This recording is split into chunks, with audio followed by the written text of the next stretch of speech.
England ছেড়ে তো London, ছেড়ে তো লন্ডন।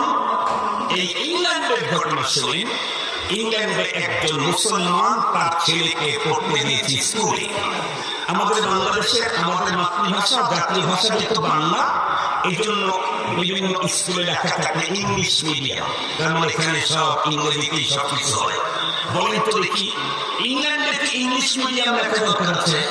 আর একটু জোরে বলেন, ওদের ভাষাই তো কি ইংলিশ, এগুলো ইংলিশ মিডিয়াম লেখা দরকার নাই, ওদের সব স্কুলগুলাই ইংলিশ।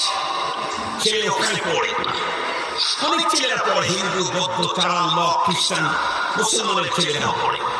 একদিন স্কুলের ভিতরে টিচারেরা চিন্তা করলো ছেলেদেরকে এক জায়গায় করে ওদের ম্যান্ডেটটা একটু যাচাই করে কে কি হতে চায়।